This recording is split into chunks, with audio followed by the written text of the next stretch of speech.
I'm here at Cologne, and my guest today is the Scottish actor Iain Glen, and we want to talk about your film Operation Napoleon, or GLETSCHERGRAB as it's called in German.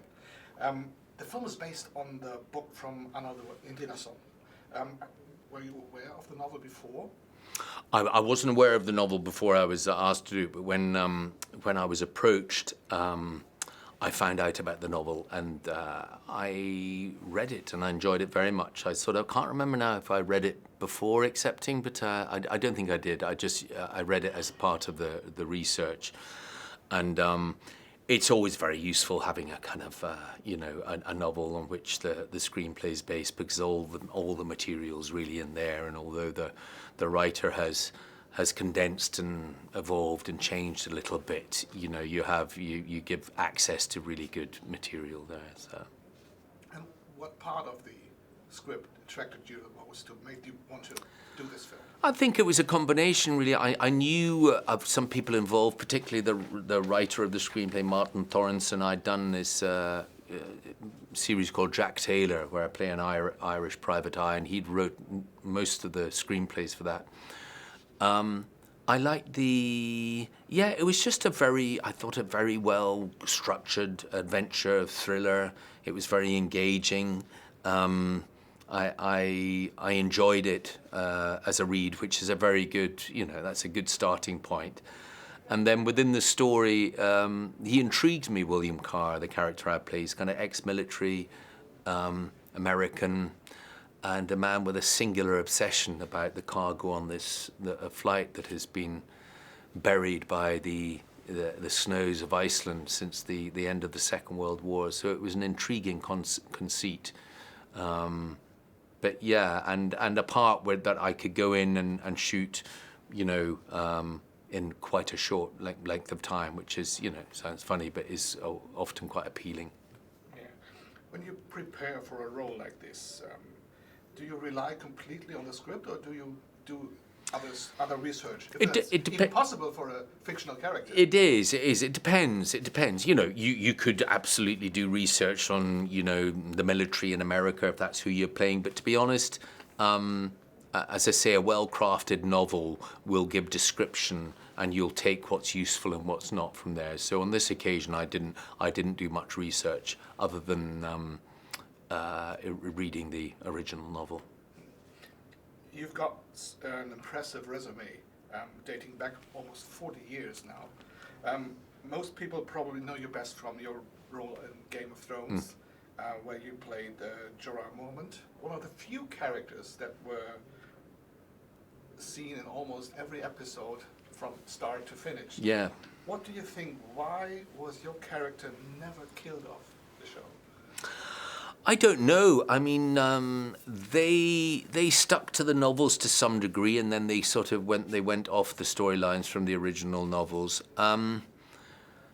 I think because Daenerys's trajectory through the story was critical always, and I was always her sort of protector and right-hand man, and so that sort of bonded me to the story, I suppose.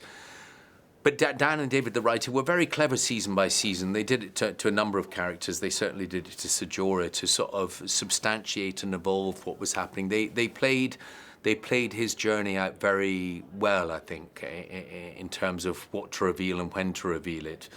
But I think within the landscape of Thrones as a whole, Ser Jorah became quite popular because in the end, he proved to be one of the really, really good guys in a world in which there were few.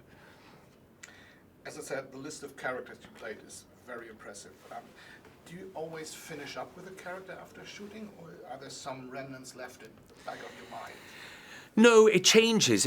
I mean, I think acting is interesting without getting at the danger of sounding a little bit pretentious.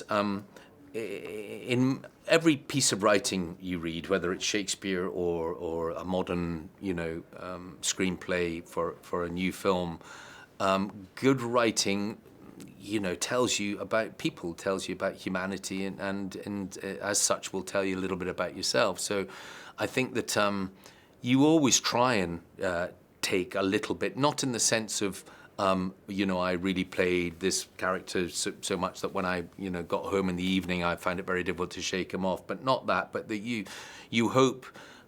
The reason why we look at any film or read any book or do anything is to try and sort of learn, yes, to be entertained, but to be educated by it. And I suppose in a more guttural way as an actor, you hope that, you know, each role that you play, you might take a little bit of life knowledge with you and on your journey.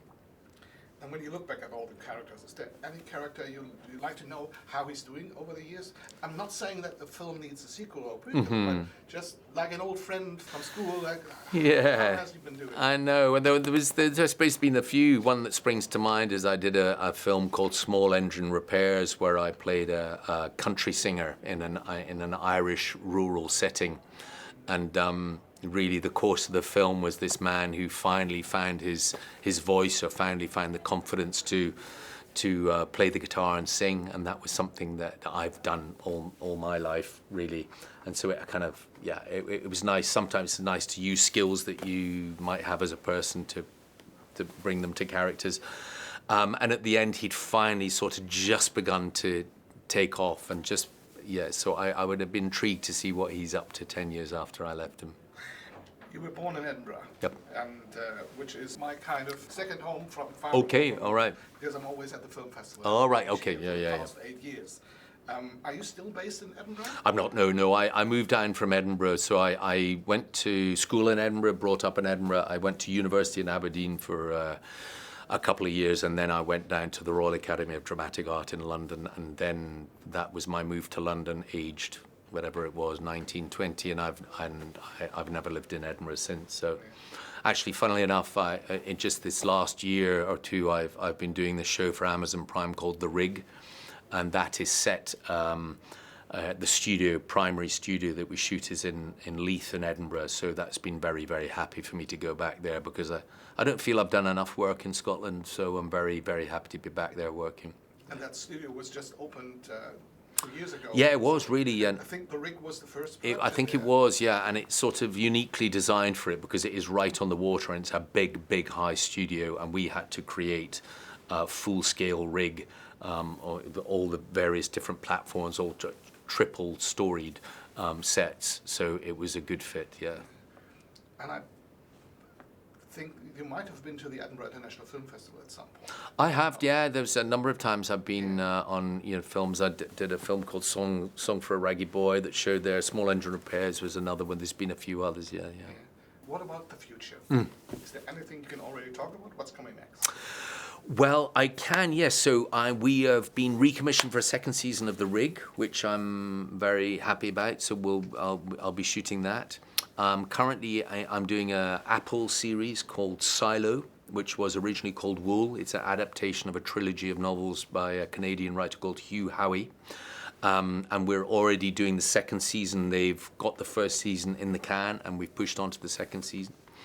And the last thing I did was I seem to be a second season person, second season of this Reka, which was a South African drama, kind of state of the nation piece.